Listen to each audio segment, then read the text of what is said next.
बन बन अर्ज़ां कर दी, हथ बन बन अर्ज़ां कर दी, एथे सब दी झोली भर दी, एथे सब दी झोली भर दी।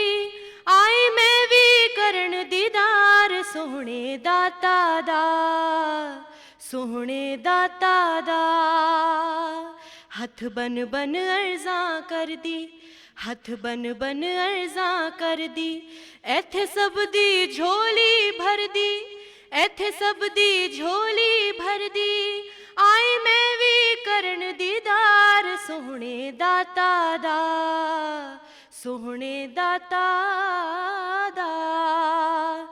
सैबे आलम जग तैनू कहंदा, रोज़े नूर मुहम्मद रहिंदा। सैबे आलम जग तैनू कहंदा, रोज़े नूर मुहम्मद रहिंदा। तू रब दा वली है सोहना, सखियां तो सखी है सोहना। तू रब दा वली है सोहना, सखियां तो सखी है सोहना। मेरे दिल विच वसदा है प्यार सोहणे दाता दा, सोहणे दाता दा। हथ बन बन अर्ज़ां कर दी, हथ बन बन अर्ज़ां कर दी, एथे सब दी झोली भर दी, एथे सब दी झोली भर दी। आई मैं भी करन दीदार सोहणे दाता दा, मेरे मुर्शिद दा। तू तो देवे नूर नज़ारे, सोहना रोज़ा सोहणे निरारे। होवे दर ते अल्लाह अल्लाह की रौनक माशा अल्लाह। होवे दर ते अल्लाह अल्लाह, होवे रौनक माशा अल्लाह। कर हर थां ते प्रचार सोहणे दाता दा, सोहणे दाता दा। सब दे दिल दा तू है वाली, दाता तेरा रुतबाली। सब दे दिल दा तू है वाली, दाता तेरा रुतबाली। मैं भी रोज़ा वेखण आई, सोहणे दाता दी सौदाई। मैं भी रोज़ा वेखण आई, सोहणे दाता दी सौदाई।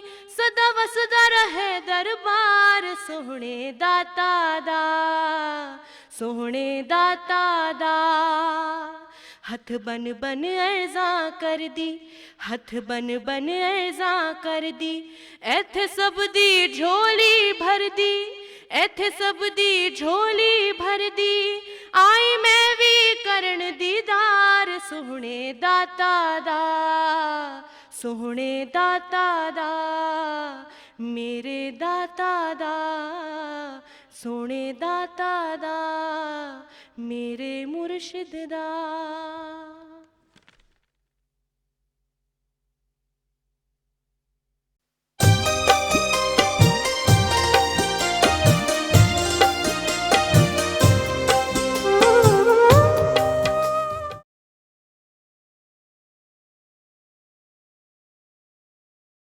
प्यारे बुज़ुर्गों, माताओं, भाई और बहनों, हम सब यही चाहते हैं कि हम अपनी ज़िंदगी प्यार से गुजारें। हर एक इंसान यही चाहता है कि उसकी ज़िंदगी सुखों से भरपूर हो। ऐसी ज़िंदगी हो जिसमें कुछ तनाव ना हो, कोई दुख दर्द ना हो, ताकि प्रेम से हम ये ज़िंदगी जो प्रभु ने हमें दी उसे गुजार पाएँ। बहुत सी बार अपने आप को हम समझने की कोशिश करते हैं और ये भी कोशिश करते हैं कि हमारी समझ में आए कि हम जो अपने आप को यहाँ इस धरती पर पाते हैं तो हमारा मकसद क्या है। बहुत से लोग तो अपने आप को सिर्फ शरीर ही समझते हैं और इसलिए जो शरीर के लिए उन्हें बेहतर लगता है उस और ही वो ध्यान देते हैं। शरीर को ताज़ा रखना, तंदुरुस्त रखना, इसकी जितनी भी नीड्स हैं उनको पूरा करना और फिर ज़िंदगी ऐसी जीना ताकि शरीर के लिए आरामदायक हो। इंसान चीज़ें कमाता है ताकि उसको एक घर मिले, इसलिए भी कमाता है ताकि शरीर को वो खुराक दे सके। और अगर देखें तो हम सुबह से शाम तक क्या करते हैं, हम देखेंगे बहुत सारा हमारा जो एफर्ट है वो सिर्फ इस शरीर को सही तरीके से रखने में है। तो महापुरुष हमें समझाते हैं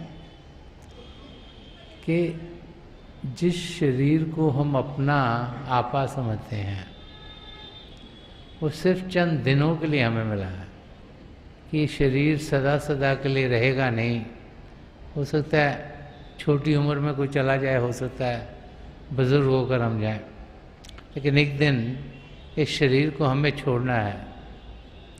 तो समझाते हैं शरीर का अंत होने का मतलब नहीं कि हमारा अंत हो गया, कि इस शरीर को कोई चीज़ जान देती है। संत कृपाल सिंह जी महाराज अपने सत्संगों में फरमाया करते थे कि जब हम सांस अंदर को लेते हैं तो अंदर कोई चीज़ है जो उसे बाहर भेजती है। फिर हम सांस अंदर लेते हैं, फिर वो चीज़ उसे बाहर भेजती है, तो वो हमारा शरीर नहीं, वो हमारी आत्मा है। कि जब तक वो आत्मा इस शरीर में रहती है शरीर जीवित है, लेकिन जब वो आत्मा इस शरीर को सदा सदा के लिए छोड़ देती है तो फिर ये शरीर कुछ करने के लायक नहीं रहता। ना ये उठ पाता है, ना ये चल पाता है, ना ये देख पाता है, ना ये सुन पाता है, ना ये कुछ कर पाता है। तो वो ताकत जो इस शरीर को जान देती है वो महापुरुष समझाते हैं कि वो हमारी आत्मा है। उसे आत्मा कहें, रूह कहें, सोल कहें, कि ये ताकत पिता परमेश्वर का ही हिस्सा है, उसी का अंश है। कि परमात्मा का अंश आत्मा, कि जब सृष्टि शुरुआत में आई तो प्रभु ने जैसे जैसे खंडमंडल रचे तो अपने अंशों को अपने आप से अलग किए, जिन्हें आत्माएं कहते हैं, और इन मंडलों में बसने के लिए भेज दिया। तो जब हमारी आत्मा सचखंड में थी, निरोल अवस्था में थी, लेकिन जैसे ही नीचे उतरी, पार ब्रह्म में पहुंची, तो एक शरीर ओढ़ना पड़ा, क्योंकि वहाँ माया का पतला सा एक पर्दा है। जैसे वो और नीचे उतरी, उसे ब्रह्मांड में उसने अपने आप को पाया, तो एक और शरीर होना पड़ा जिसे ब्रह्मांडी शरीर कहते हैं। जब वो और नीचे उतरी, अन्न के देश में पहुंची, उसे एक तीसरा शरीर होना पड़ा जिसे अंडी शरीर कहते हैं। और फिर जब वो पिंड के देश में आई, उसे एक चौथा शरीर होना पड़ा जिसे पिंडी शरीर कहा जाता है। तो इस समय हमारे आत्मा को 4 शरीर चढ़े हुए हैं। तो हमारी हालत ऐसे, जैसे ये लाइट्स हैं, बड़ी स्ट्रांग लाइट्स हैं, तेज लाइट्स हैं, इनके ऊपर अगर 4 मोटे मोटे कंबल डाल देंगे तो कोई रोशनी दिखेगी नहीं। वही हालत हमारी है। हम प्रभु का अंश हैं, हमारी आत्मा प्रभु के प्रेम से भरपूर है, प्रभु की रोशनी से जगमग जगमग है। लेकिन क्योंकि उसके ऊपर ये 4 शरीर चढ़े हुए हैं, हम उस आत्मा को अनुभव नहीं कर पाते। तो महापुरुष समझाते हैं कि अगर हम एक एक करके इन शरीरों को अपनी आत्मा से अलग करेंगे तो फिर हम अपनी निरोल अवस्था में अपने आप को पाएंगे, और फिर हम जो जिंदगी का ध्येय है, जो अपने आप को सही रूप में जानना, पिता परमेश्वर को पाना है, उस ध्येय को हम पूरा कर पाएंगे। अब आत्मा को हम ऐसी अवस्था में कैसे पहुंचाएं कि वो शरीर से ऊपर उठ पाए। महापुरुष ये भी बताते हैं कि हमारे शरीर में आत्मा के साथ साथ हमारा मन भी है। वो मन जो काल का एजेंट है, वो मन जो चाहता है कि हमारा ध्यान दुनिया की चीज़ों में लगे, वो मन जो नहीं चाहता कि वो आत्मा जो काल के दायरे में आ चुकी है उससे बाहर जाए। तो जो निचले 3 मंडल हैं, पिंड, अंड और ब्रह्मांड, उसमें काल का दायरा चलता है और जैसी करनी वैसी भरनी के प्रिंसिपल पर कर्मों के लिहाज से हमारी आत्मा भड़कती रहती है। तो पिंड के देश में होते हैं तो पिंडी शरीर है, उससे ऊपर उठते हैं। अंड के देश में जाते हैं तो अंडी शरीर है, उसके ऊपर उठते हैं तो ब्रह्मांड में देश में जाते हैं तो ब्रह्मांडी शरीर है।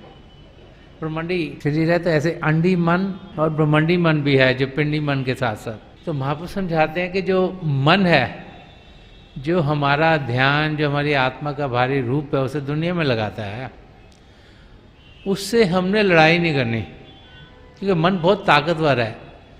मन ऐसे है जैसे संत दर्शन सिंह जी महाराज 1000 हेडेड सर्पेंट कह सकते थे। एक ऐसा नाग है जिसके हजारों मुंह हैं, कभी इस मुंह से डस लेगा, कभी इस मुंह से डर लेगा, कभी खुश कर देगा तो डस लेगा, कभी हमें उदासी में ले जाएगा तब डस लेगा। तो वो हर समय कोशिश में रहता है कि हमारा ध्यान असलियत की ओर ना जाए।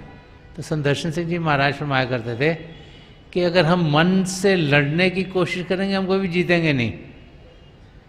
तो कहते थे कि मन से दोस्ती करें, बिफ्रेंड द माइंड। मन को हम प्यार से समझाएं कि हे मन, तुम्हारा घर भी ये नहीं है, ये जो पिंड का मंडल है जिसमें हम हैं, ये हमारा घर नहीं है, ना आत्मा का घर है ना मन का घर है। तो उसे कहें हम अपने घर की ओर बढ़ें। तो मन चीज़ें रिपीटेडली करता है, एक के बाद एक, एक के बाद एक। तो अगर उसको आप समझा दो कि ये चीज़ बार बार करनी है तो वैसे ही करेगा। तो महापुरुष समझाते हैं कि मन को हम प्रभु की ओर लगाएं, उसे बताएं कि तुम्हारा घर तीसरे मंडल पर है, ताकि वो आत्मा को मदद करे, आप इस शरीर से ऊपर उठो, पिंड से अंड में पहुंच सको, अंड से ब्रह्मांड में पहुंच सको, और फिर मन जिसका घर है वहाँ रुके और तुम आगे जा सको। तो ये अंदरूनी यात्रा है। अब मन को समझाना कोई आसान काम नहीं है। मीराबाई जी ने फरमाया कि मीरा मन मानी सूरज सैल आसमानी। वो कहते हैं मेरा मन तो मानता ही नहीं था कि मैं आत्मा हूं, लेकिन जब मेरी सूरत, मेरी आत्मा टिकी, मैं अंदर के मंडलों में उड़ान करने लगी, तब मन को जाके यकीन हुआ कि वो भी उड़ सकता है, वो भी जा सकता है आगे को। नहीं तो मन तो सिर्फ दुनिया के अट्रैक्शन में ही हमको लेके बैठा हुआ था। तो जब हमारा ध्यान उस ओर पड़ता है जहाँ पर हम ये मन को समझा पाते हैं कि इस पिंड के मंडल के आगे भी कुछ और है, तभी हम अंदर की यात्रा में जाने के लायक होते हैं। तो कबीर साहब, जिन्होंने बहुत कुछ रूहानियत के रास्ते के बारे में लिखा, संत दर्शन सिंह जी महाराज ने फादर ऑफ मॉडर्न स्पिरिचुअलिटी कहा करते थे कि जो नया दौर रूहानियत का है इसके ये परमपिता हैं। कबीर साहब ने बड़े सरल शब्दों में उस समय के एग्जाम्पल लेकर समझाया है कि ज़िंदगी है क्या और हमें जीना कैसे चाहिए।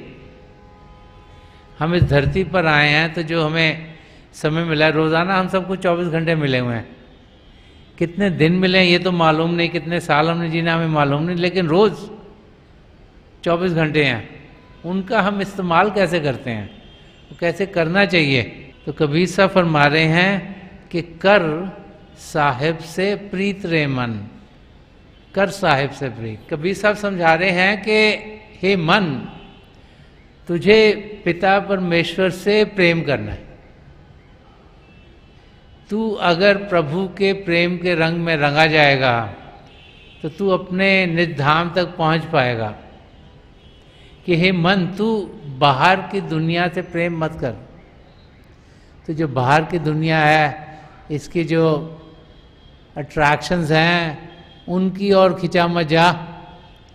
ये जान कि सृष्टि पिता परमेश्वर ने रची है और उनसे प्रेम करना है। अगर उनसे प्रेम करेगा तो तेरे को सब कुछ खुद ब खुद मिल जाएगा।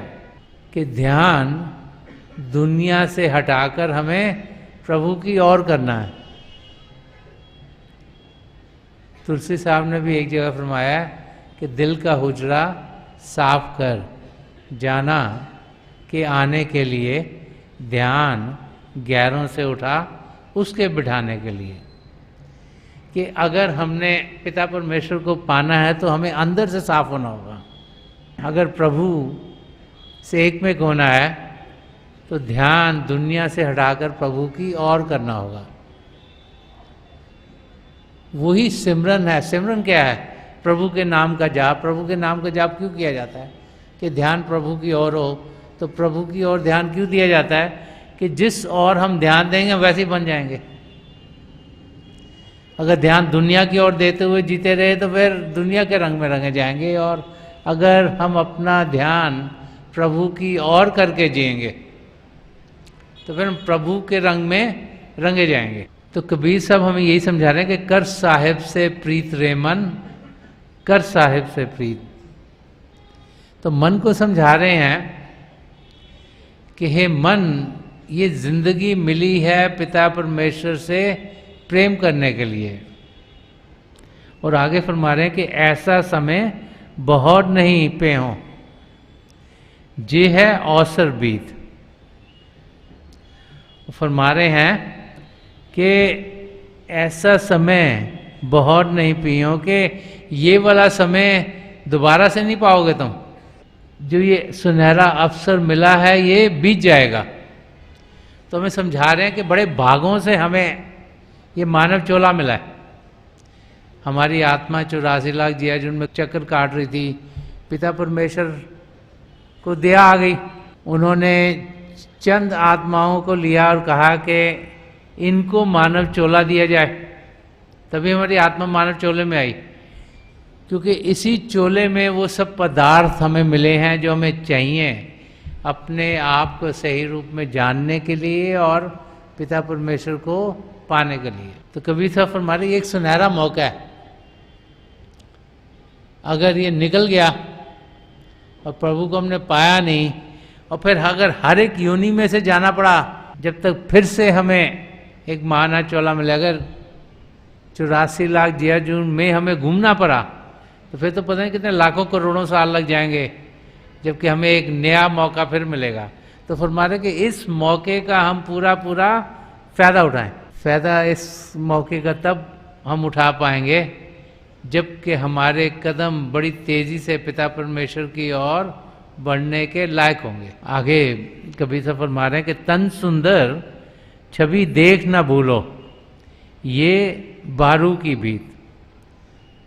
वो फरमा रहे हैं कि जब इंसान जवानी के रंग में होता है, उसके शरीर में ताकत भी होती है, शरीर सुंदर भी सबसे होता है, तो वो जो इमेज है यूथ की और सुंदरता की, वो एग्जाम्पल ले रहे हैं कि तन सुंदर छवि देख ना भूलो। कि उस समय जबकि हम बहुत ताकतवर होते हैं, बहुत खूबसूरत होते हैं, उस समय इंसान समझता है कि उससे कभी कोई खराबी हो ही नहीं सकती। वो सोचता है कि ये शरीर ऐसे का ऐसे ही रहेगा, वो सोचता है इतनी ताकत मेरे में हर समय रहेगी। तो यहाँ कबीर साहब फरमा रहे हैं कि तन सुंदर छवि देख ना भूलो, ये बारू की बीत। वो फरमा रहे हैं कि ये एक रेत की दीवार है। अगर रेत की दीवार है उसको जरा सा धक्का लगे सारी का दीवार टूट जाती है। कि ये जो शरीर है ये किस वक्त चला जाए इससे कोई मालूम नहीं। कई एग्जाम्पल्स हर एक की ज़िंदगी में आते हैं, जैसे हमारी ज़िंदगी बढ़ती है कि किसी से हम कल मिले, आज मालूम हुआ कि उनकी मौत हो गई।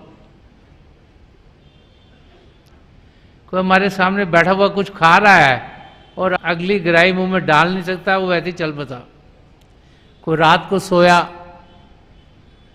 सुबह जब उन्हें जगाने गए तो वो उठ ही नहीं पाए।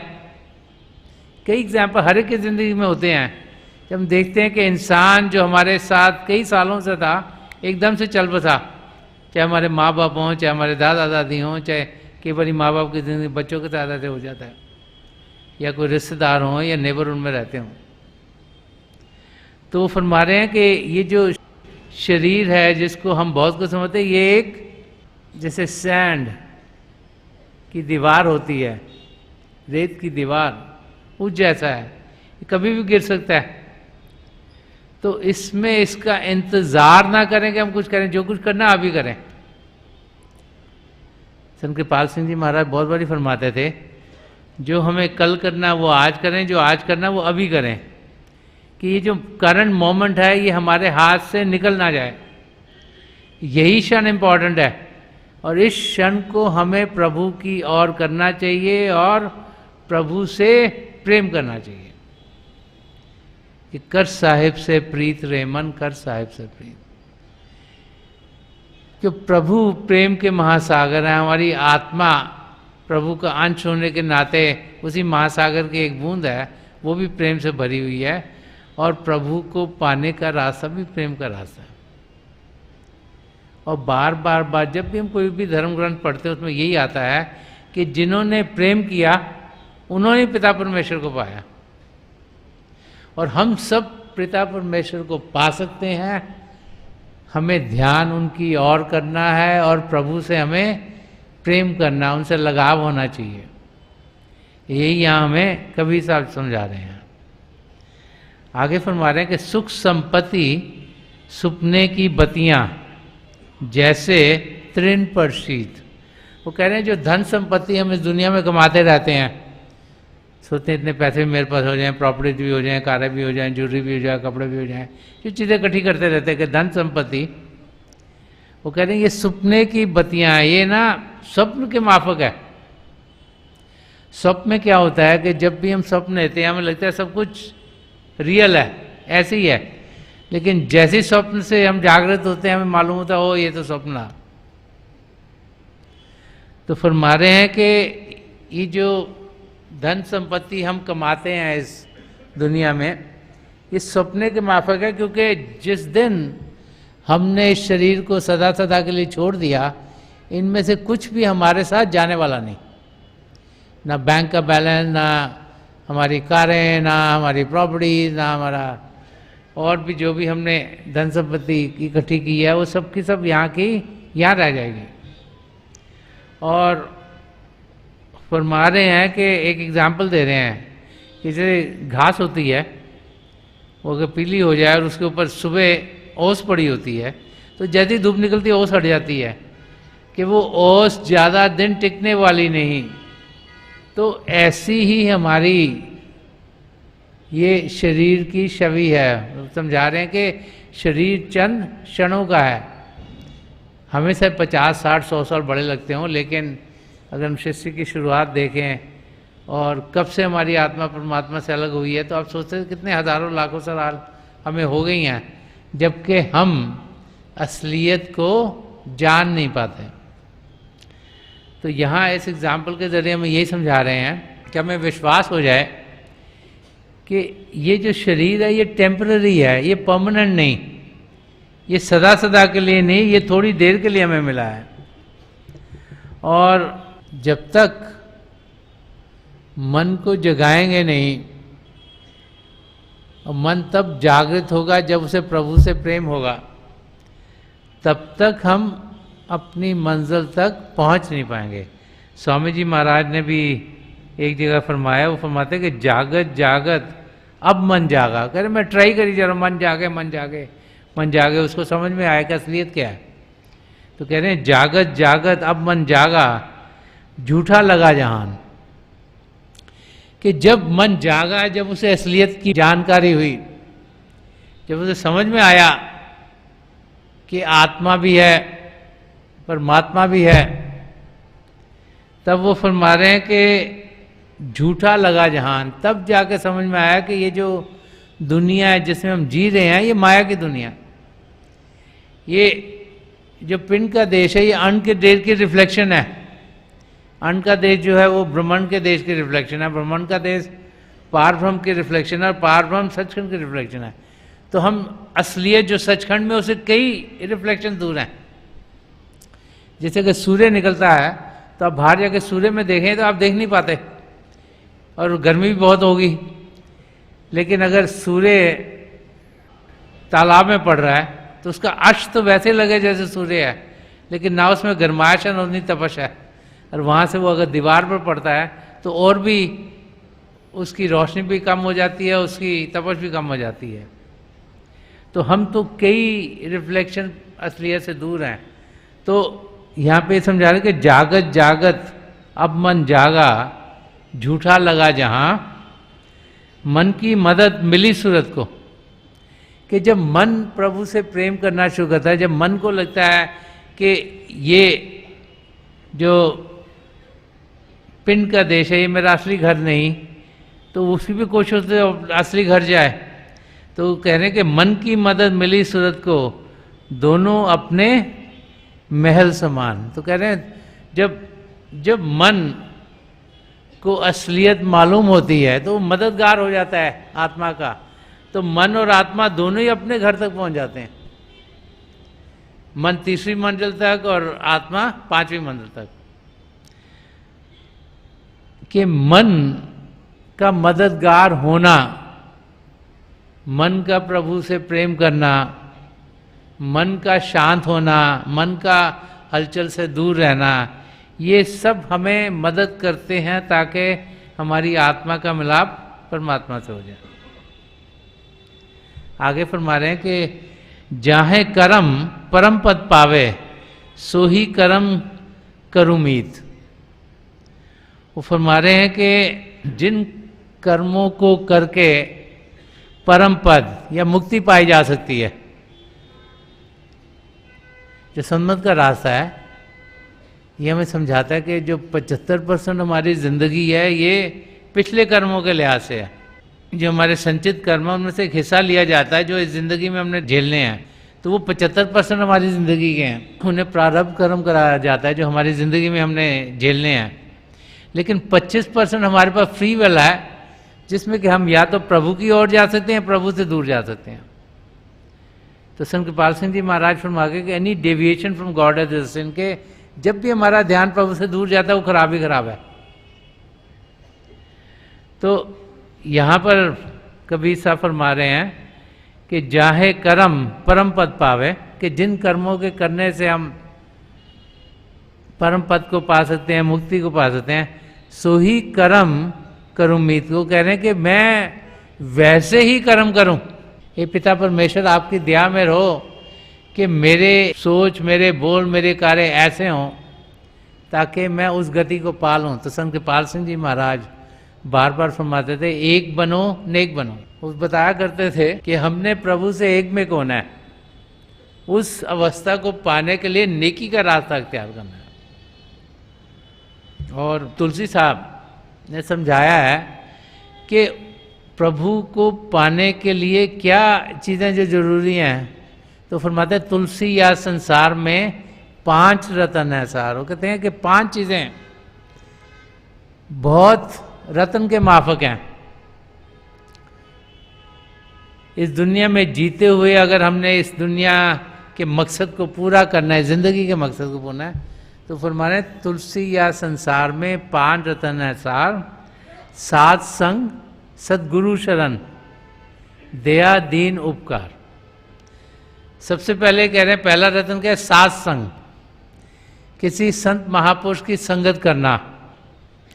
उनकी संगत कैसे करते हैं? सत्संग में जाके। सत्संग का मतलब है सच्चाई के साथ संग करना।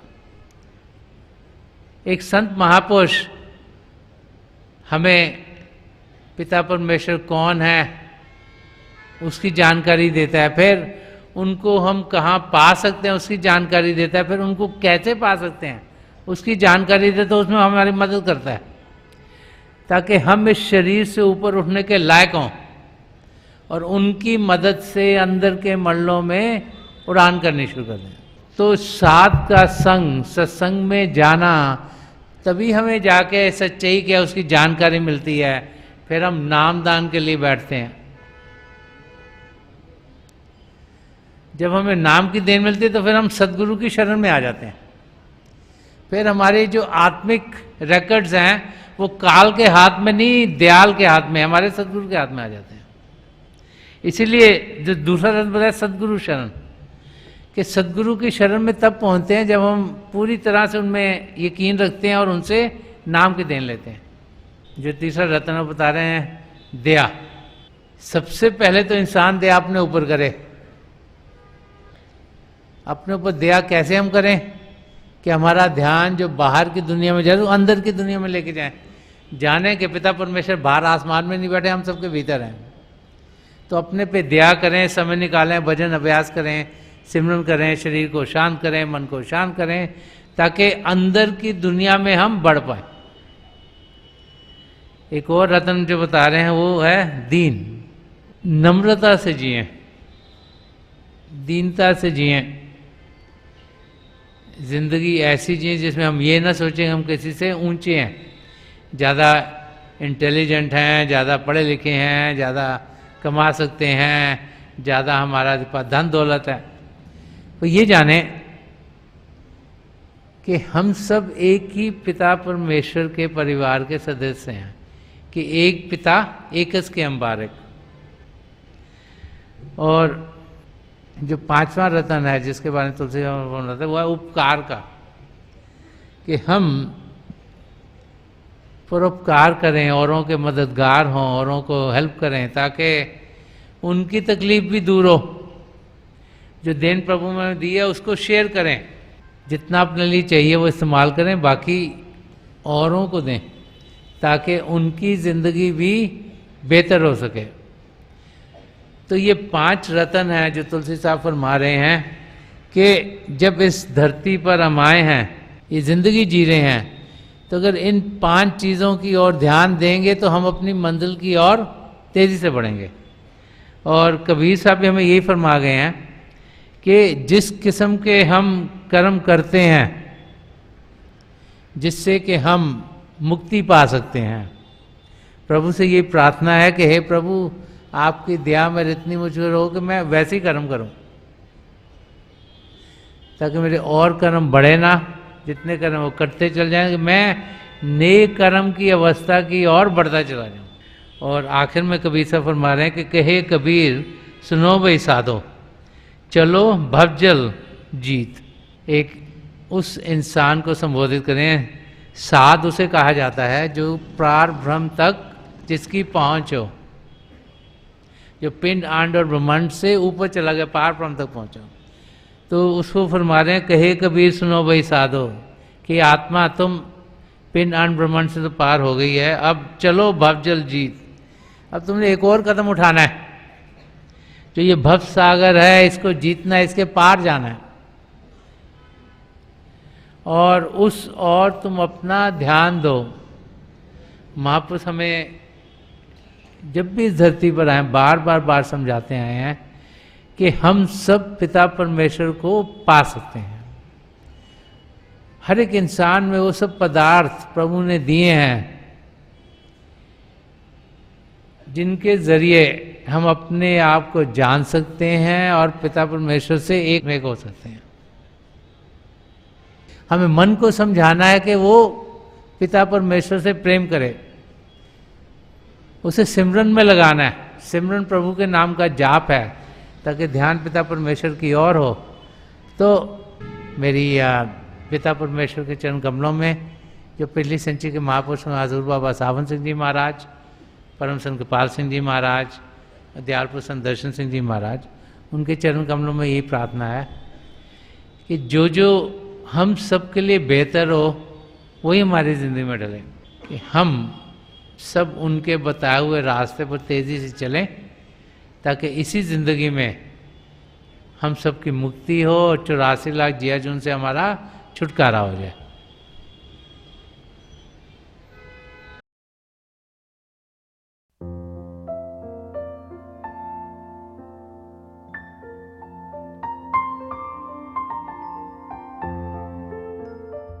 तो थोड़ी देर के लिए हम सब अभ्यास के लिए बैठ जाएं। आप जहाँ भी बैठे आराम से बैठिएगा, अपनी आंखें बंद कर लीजिएगा। ये जो आई बॉल्स आँखों के डले सीधे सामने फोकस हो, जैसे 8-10 सामने आप फोकस हो। आंखें बंद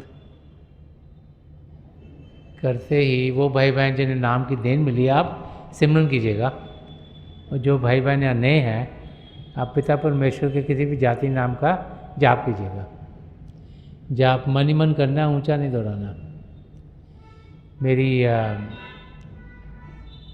प्रभु के चरण कमलों में, और जो पिछली संचि के महापुरुष हैं हजूर बाबा सावन सिंह जी महाराज, परम संत कृपाल सिंह जी महाराज और दयाल प्रसन्न दर्शन सिंह जी महाराज के चरण कमलों में यही प्रार्थना है कि जो जो हम सबके लिए बेहतर हो ये महापुरुष हमें दें, हमें सबके साथ जोड़ें और हमारे भीतर प्रभु की ज्योत के हमें दर्शन करवाएं।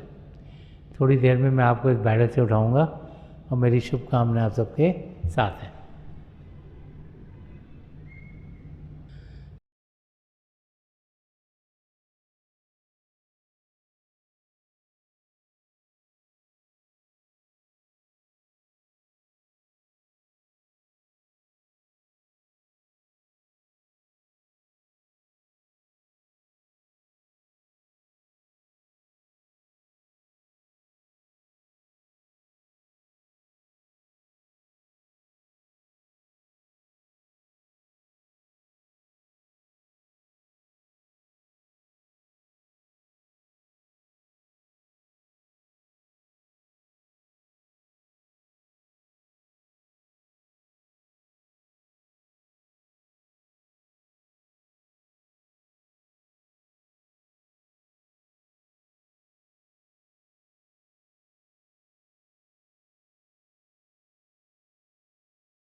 छोड़ दीजिए जी, प्लीज लीव ऑफ।